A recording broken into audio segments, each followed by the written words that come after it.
Thank you, Chair. Good morning to you, Chair, and to uh, everybody on the platform, my fellow colleagues, honorable members. Thank you for the presentation. But when I speak to people here in the Western Cape, and I just mention Communicare, everybody is got got something to say about Communicare. And that's hard so because, and again, I come back to 31 years into democracy, and we still fighting the same battles. And for me, that's really, very sad. The worst part of all of this is that Communicare is getting the financial backing here, or they financially, they are the ones sitting on the top of this pyramid, and our people are suffering at the end of the day. And here's my broken record in terms of humanity and dignity. It's our people that suffer all the time, and I don't know how or when we're going to get past this, because like I said, you speak to people here in the Western Cape, and I'm speaking specifically about the Western Cape.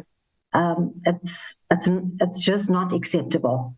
But be that as it may, my questions are, the prevalent Communicare stated mission to provide sustainable, affordable housing and its non-profit nature, how does the reported practice of evicting senior citizens and imposing steep rental increase align with its fundamental social housing mandate and the public interest it is supposed to serve?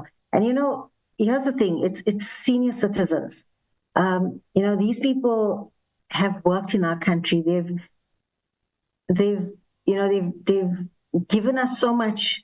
They've given back so much, and now in their senior years, they have no idea as to where they are, where they're going in terms of housing. My second question is, what legal or constitutional mechanism can be deployed to resolve the core dispute over property ownership? Specifically, the tenants believe that these are pre-1994 government properties that should be transferred to them. And how will the current forensic investigation specifically address this historical claim?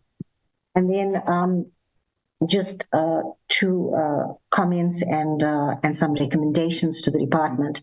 The presentation projects an image of progress, yet the silence on affordability and tenant welfare exposes a growing disconnect between social housing objectives and commercial realities. Communicare's focus on sustainability seems skewed towards financial survival rather than social justice, undermining the very purpose for which it was established. The lack of clear performance indicators tied to tenant satisfaction, community empowerment, and local economic participation reflects weak social accountability.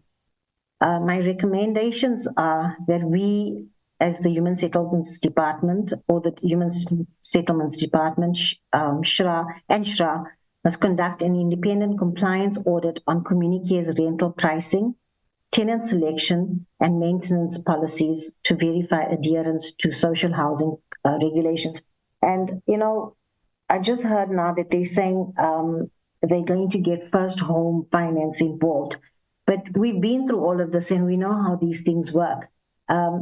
They decline. So, give us something more tangible in how this procedure is going to work. And then we need to know, like with the evictions, the eviction should be considered until transparent grievance and affordability review mechanisms are established for all tenants. Government partnerships with Communicare should be contingent upon measurable social impact outcomes, not just financial performance, ensuring that every rand of public subsidy translates into tangible, equitable housing access. And, we shouldn't just use, or Communicare shouldn't just use this as a finance tool for themselves, where they profit out of all of this, and then our poor still stay poor, and not only poor, but without housing. And as I've always said, you know, when a person has a home, that's their dignity. That is when we're giving back the humanity. And I know a lot of people will say, yes, but go and work for it. Work how? We're sitting with the generational gap here, generational gap in terms of finance, generational gap in terms of education, generational gap in terms of where our people have been living.